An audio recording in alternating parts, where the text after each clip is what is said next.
Hello friends, welcome back to my channel. ட்ராமாக்குள்ளே போகிறதுக்கு முன்னாடி மறக்காமல் இந்த வீடியோக்கு ஒரு லைக்கை போட்டுருங்க. சரி வாங்க ட்ராமாக்குள்ளே போயிடலாம்.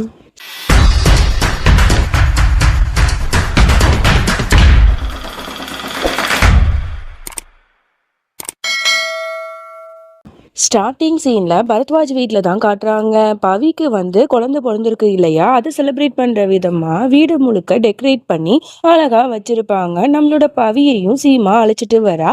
அதோட ஆரத்திலாம் எடுத்து அவளை வீட்டுக்கு அழைச்சிட்டு வந்து எல்லாருமே அந்த குழந்தையே தூக்கி வச்சு கொண்டாடுறாங்க.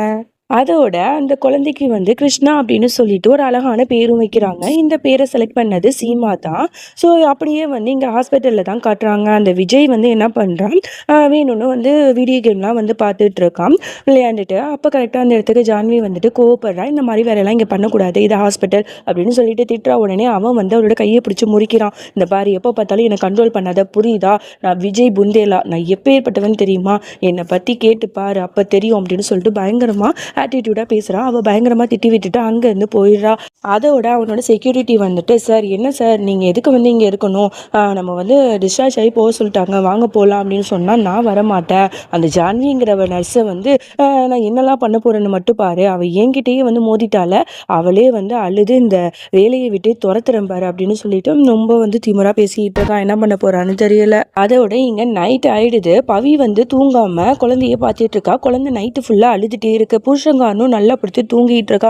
என்னடா பண்ணுறது அப்படின்னு யோசிக்கும் போது அப்போ தான் அங்கே சீமா வருவா. சீமா உடனே சீமா அந்த குழந்தைய பார்த்துக்கிறியா அப்படிங்கிற மாதிரி கொடுத்துருதா. சீமாவும் நீங்கள் தூங்குங்க, நான் என் ரூமில் போய் படுக்க வச்சுக்கிறேன் அப்படின்னு சொல்லிட்டு அஞ்சலி பாப்பா பக்கத்தில் இந்த கிருஷ்ணாவையும் போட்டு படுக்க வைக்கிறா. இதை பார்த்துட்டு பிரேமும் சந்தோஷப்படுறான். பரவாயில்லையே, உங்ககிட்ட இவன் ஒட்டிக்கிட்டானே அப்படின்னு சொல்லிட்டு அதோட ரெண்டு பேரும் நல்லா ககுழந்தையும் பார்த்துக்கிறாங்க. அதோட அடுத்த நாள் ஆகுது. நம்மளோட ஜான்வியா ஹாஸ்பிட்டலுக்கு போகிறான். அங்கே போயிட்டு ரூமில் போனால் இங்கே ரூமையே ரொம்ப கலீஜாக ஆக்கி வச்சுருக்கான். பார்க்கவே இவளுக்கு செம்மையாக கடுப்பாகுது. உடனே டாக்டர்கிட்ட போயிட்டு சொல்கிறேன், இந்த பாருங்கள் டாக்டர், இனிமேல் இந்த விஜய்ங்கிற பேஷண்ட்டை நான் பார்க்க மாட்டேன் அப்படின்னு சொல்லும்போது, இல்லைம்மா நீ தான் பார்த்தாகணும், நர்ஸுங்கும் போது அந்த வேலையை நீ பார்த்து தான் ஆகணும் அப்படிங்கிற மாதிரி சொல்லிடுறாரு. இவளுக்கு வேறு வழி இல்லை. வேறு வழி இல்லாமல் மறுபடியும் அவனோட ரூமுக்கு போகிறா.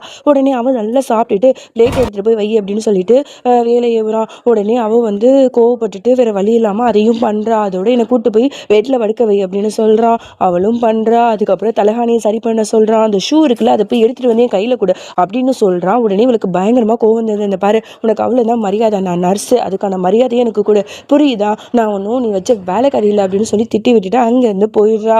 அந்த டாக்டர்கிட்ட போயிட்டு சொல்லிட்டு இருக்கா, இந்த பாருங்க, அந்த பேஷண்ட் ரொம்ப எல்லாம் மீறி நடந்துட்டு இருக்கான், என்னை வேலைக்காரி மாதிரி ட்ரீட் பண்ணுறா, இப்படிலாம் என்னால் பண்ண முடியாது அப்படிங்கிற மாதிரிலாம் சொல்லும்போது மறுபடியும் அந்த டாக்டர் இவளை கன்வின்ஸ் பண்ண தான் பார்க்குறாரு. இவளுக்கு என்ன பண்ணுறதுன்னு தெரியல.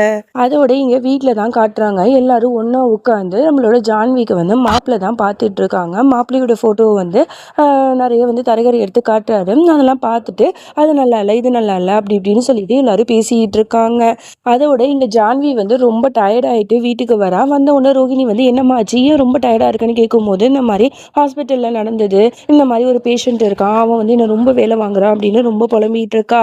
அப்போ தான் கரெக்டாக மறுபடியும் ஹாஸ்பிட்டல்லேருந்து கால் பண்ணி அந்த பேஷண்ட் நீ வரணும்னு சொல்லிட்டு இருக்கான், டேப்லெட் போட்டுக்க மாட்டான் அப்படின்னு சொல்லிட்டு கம்ப்ளைண்ட் பண்ணுறாங்க.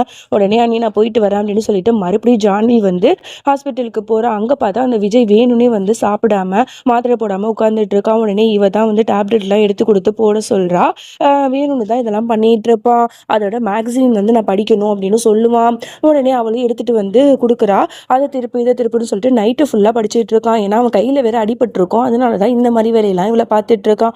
அதோட மார்னிங் ஆனதும் ரொம்ப டயர்டாகி போயிட்டு நம்மளோட ஜான்வி அப்படி அழுதுட்டு வரா. அப்போ அவளோட காலில் அடிபட்டுரும். அப்போ கரெக்டாக ரோஹிணி என்னம்மாச்சு, ஏன் இப்படி அலற, என்ன ஆச்சு அப்படின்னு கேட்கும்போது இந்த மாதிரி நடந்ததெல்லாம் சொல்லுவா. உடனே நீ ஒன்றும் கவலைப்படாத, அவன் யார் ஃபஸ்ட்டு அப்படிங்கிற மாதிரி இங்கே பேசிகிட்டு இருக்கும்போது மறுபடியும் ஜான்விக்கு கால் வருது. உடனே ஹாஸ்பிட்டலில் இருந்தால் பண்ணுறாங்க அப்படின்னு அவன் சொல்கிறா. உடனே கூட நான் பேசுகிறேன் அப்படின்னு சொல்லிட்டு ஜான்விலாம் வர முடியாது, நீங்களே பார்த்துக்கோங்க அப்படின்னு சொல்லிட்டு ஃபோனை கட் பண்ணிடுறா. அதோட ஜான்வி நீ போய் ரெஸ்ட் எடுமா, எதாக இருந்தாலும் பார்த்துக்கலாம் அப்படிங்கிற மாதிரி சொல்லிடுறா. அதோட இங்கே சீமா மறுபடியும் மறுபடியும் அந்த கிருஷ்ணாவை தான் வச்சு கொஞ்சிட்டு இருக்கா. அப்போ கரெக்டாக பிரேம் வரா. என்ன எப்போ பார்த்தாலும் கிருஷ்ணா உன் கையிலேயே இருக்கான், அண்ணி வந்து என்னதான் பண்ணுறாங்க, எனக்கு என்னமோ இது சரியா பண்ணலன்னு சொல்லும்போது இதில் என்னங்க இருக்கு, இவனையும் என்னோட குழந்தை மாதிரி தான் அப்படிங்கிற மாதிரி சொல்லும்போது கிருஷ்ணா ரொம்பவே அழுதுட்டு இருக்கான். அப்பதான் பிரேம் சொல்றான், உனக்கு பசிக்குது போல, இப்போ பால் கொடுக்க சொல்லு அண்ணிய அப்படிங்கிற மாதிரி சொல்லும்போது அவளும் வந்து ரூமுக்கு போயிட்டு பவியை போய் பார்க்குறா. அவள் நல்ல படுத்து தூங்கிட்டு இருக்காளா. உடனே வந்து பவி நீ எந்திரிங்க, குழந்தைக்கு பசிக்குது போல அப்படின்னு சொல்லும்போது ஐயோ சீமா நான் கொஞ்சம் நேரம் தூங்கிக்கிறேன், நீ கொஞ்சம் பார்த்துக்க அப்படிங்கிற மாதிரி சொல்லும்போது தான் சீமாக்கு வந்து பவியோட அலட்சியம் தெரிய ஆரம்பிக்குது. என்ன இவங்க இப்படி பண்றாங்க அப்படிங்கிற மாதிரி யோசிக்க ஆரம்பிக்கிறா.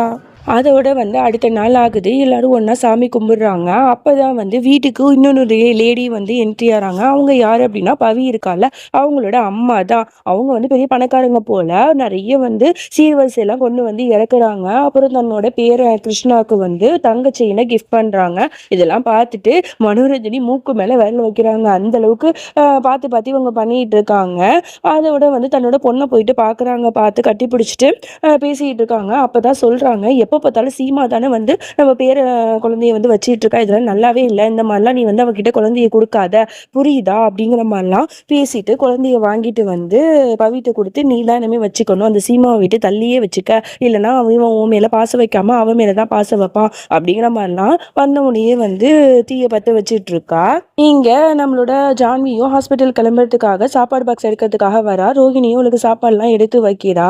என்னம்மா என்னாச்சு, இன்னைக்கு என்ன பிரச்சனை அப்படின்னு கேட்கும்போது இல்லை நீ எனக்கு ஹாஸ்பிட்டல் போவே பிடிக்கல அவனால அப்படின்னு சொல்லும்போது நீ ஒன்றும் கவலைப்படாத, ஏதா இருந்தாலும் என்கிட்ட சொல்லி பார்த்துக்கலாம் அப்படின்னு சொல்லிட்டு இங்கே ஜான்வியே வந்து ஹாஸ்பிட்டல் போகிற அதுக்குள்ளே அந்த விஜய் வந்து படாத பாடு படுத்தி வச்சிருப்பான்.